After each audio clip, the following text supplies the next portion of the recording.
So yan guys, update tayo. Kahapon nakita natin itong platform hindi pa na buhusan.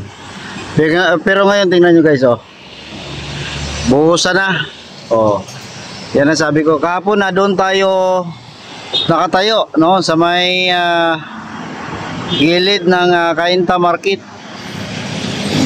So umakyat tayo dito para ipakita sa inyo ang development sa proyekto na ito.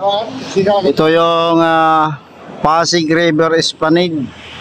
Ang proyekto na ito guys, para sa kaalaman ng lahat, ay aabot po ito mula dito hanggang sa Laguna de Bay, no? So tagos po ito pati doon sa kabila. Mamaya puntahan natin yan, ang kabila na yan. So for the meantime, dito muna tayo. So yan. So ang platform na yan, na-install na nila yung plate. Ang purpose niyan para patungan nung I-beam na yon, yung blue at saka orange. Natakpan ng blue at orange. So dyan yan ipatong, tagos yan doon sa kabila. Mamaya ipakita ko guys. So ito yung platform kahapon na nakikita natin yung mga kabilya pa lang at saka yung kanyang support. Pero ngayon nakita natin, tingnan nyo guys, simentado na, no? Yan. Talagang quality talaga, no, ang ipinapairal dito. Di ba? So yan. So grabe ang dito, ang trabaho, quality talaga, tingnan nyo guys. Yan. So kahapon ganitong itsura niya. So ano pa lang yung mga kita natin ang support niya na plate at siyempre yung mixer. Pero ngayon ganito na siya guys. So dito tayo sa Quezon Bridge. Yan. Yan So sa ilang saglit na lang to, matatapos na itong proyekto na ito. Dito lang yan banda sa may Quezon Bridge hanggang Ayala, no? Tagos ito ng MacArthur and hanggang doon sa may Jones Bridge, no? So yung 1, 2, 3, 4, 4, no? Kasi siyempre dala na rin yung LRT, no? Tulay na rin yan. So yan po ang tagos niya. So pag ito ay natapos na, no, sabi nila before December kailangan matapos na to, may inaugurahan na ng Pangulo. Yan, pulidong-pulido ang trabaho, no? Walang katumbas talaga ang quality dito. Quality talaga ang pinapairal, hindi tulad sa flood control na puro lang ampaw. Ngayon dito guys, grabe, no? Quality talaga. Di ba? So tingnan naman natin yung kabila, no? Kung ano naman ang kalagayan doon. Tara guys. Tawid tayo dito siyempre. So dito na tayo sa kabila guys, yan ang sitwasyon naman dito. Ito yung ibig kong sabihin yung kanina doon sa kabila, yung plate, yan naka-install ang plate. Ang ilalagay diyan yung I-beam na yon, yan. Lugtong yan doon sa kabila. So yun naman yung kabilang sa tagos, ang tagos niya at yung sasalo. So dito nagalagay na sila ng mga guardrails na yan, yan. Nakalagay na sila. Pulidong trabaho, grabe, the best talaga to. Yan, may nag-grind pa dyan sa gilid para siguro pinturahan nila yan, no? Kasi ginagrind nila yung bakal.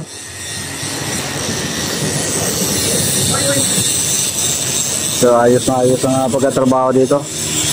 So ito yung sabi ko sa Rosiros Park, no? Pag ito natapos na guys, talagang maganda ito kasi connected na sa Rosiros Park. Yeah. Diba? So yan ang kalimbawa niya guys. Ito yung Rosiros Park. So kung ito matapos na, magko-connect yan dito, di ba? Ang gandang pasyalan guys, gubat. Then pag punta mo dito, Pasig River Esplanade na. Sigurado naman ito ay connected yung dalawang pasyalan na ito. O di ba ang ganda, no? So puntahan din natin yung Arroceros Park, Arroceros Forest Park. Pasukin din natin 'yan, ano? Yan. So punta tayo diyan mamaya para makita nyo. Yan. Grabe ang ganda guys. Grabe ang project na ito. So mga ilang saglit na lang to, tapos na to guys, oh. Hanggang abot yan doon guys, yung kung nakikita nyo yung tulay na yon, yan yung Ayala Bridge, no? So matatagos yan doon, ano? Itong proyekto na ito. So, pag nagtagusan na yan, kahit doon ka dumaan sa Ayala Bridge, papunta dito, pwede na. So ngayon, pasukin na naman natin ang Arroceros Forest Park para makita nyo. Pero hindi tayo sigurado, hindi tayo makapasok doon, ha. Para yung tagos niya lang. Siguro dyan lang tayo sa may bakod na yon. Para ma-imagine nyo na lang kung sakaling ito ay matapos, tagusan na. So madali na lang. So tara guys, puntahan natin ang Arroceros Forest Park.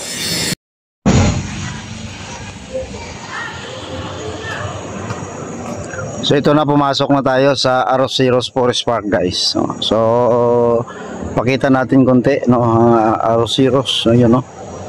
Ang ganda dito. So 'di ba sabi natin puntahan natin yung yung gilid doon sa may Pasig River. So pakita muna natin ang kung anong meron dito. Ito yan yung mga pag pumunta kayo dito, ganito makikita nyo guys, oh. Yan. Gubat siya na nilagyan nila ng mga pathway na pag namasyal kayo, siyempre dito lang kayo. So pag dyan kasi either baka mapako ko dyan or siyempre lupa yan, you know.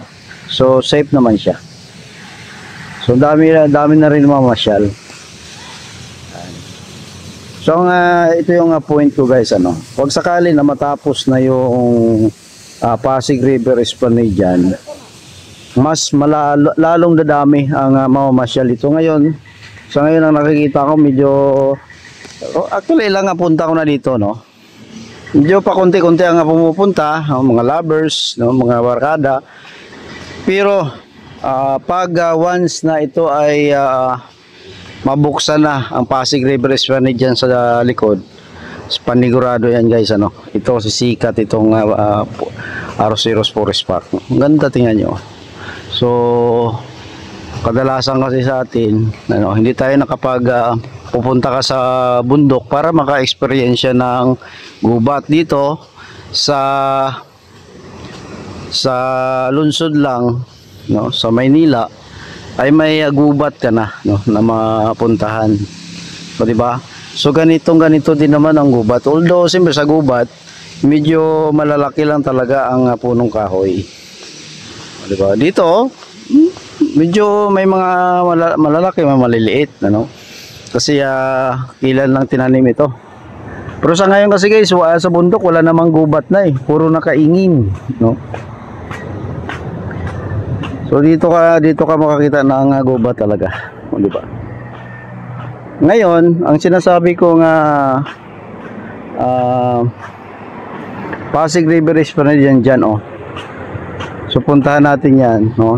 Imagine nyo guys, dito ka namamasyal, gubat, ano. Sa kabila dyan ay magandang pasyalan ng Pasig River Esplanade, ano. Ang sa dulo kasi, sa may bandang Jones Bridge, no. Palagi ako nagla-live dyan, palagi tayo na may content dyan. Medyo mainit, no, tuwing tanghali. Ang pasyalan ng tao dyan ay gabi kasi malamig na. Pero once na mabuksan na itong Pasig River Esplanade, ang tao pwede nang lumusot dito, tumagos dito. At kahit tanghali, sigurado dumugin ng tao to kasi may pasyalan na dyan. At saka dito gubat, no. So kahit tanghaling tapat, pwede ka mamasyal dito. Yan po ang yan po ang Pasig River Esplanade. Nandun tayo kanina guys, oh, sa bridge na yon. Diyan tayo kanina nag-vlog. Yan. Doon tayo yung first part ng video natin doon kanina nakatayo. So ito yung nakita natin dito. O di ba ang ganda? Yan ang point natin diyan. Sa ngayon, hindi pa pwedeng pupunta diyan kasi under construction pa. Unsafe ano. Pero tingnan nyo, pag ito ay nabuksan na, tagos na dito sa Arroceros Forest Park, o di ba ang ganda? So kahit tanghalin tapat, pwede ka dito tumambay. Kahit nga ngayon, ang daming nakaupo, nagpapangin kasi ang fresh ng ang lamig ng simoy ng hangin dito dahil sa mga punong kahoy.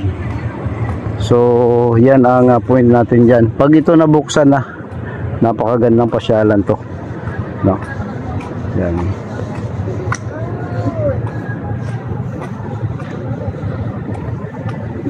Diba?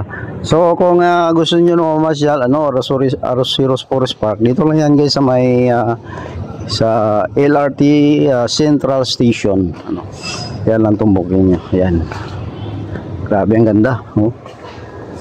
Ako talaga mahilig ako sa punong kahoy kasi alam nyo, ako ay laking magsasaka talaga. Ngayon sa bukid, tuwing ako ay pupunta, sumusuot ako sa mga maraming punong kahoy. Yan o. Yan, ganda di ba? Meron pang platform dito na pwede kayong mag picture. Maganda rin to sa mga photo op or mga prenup, no? Maganda rin to. Di ba? Ang ganda. So yan guys, salamat po.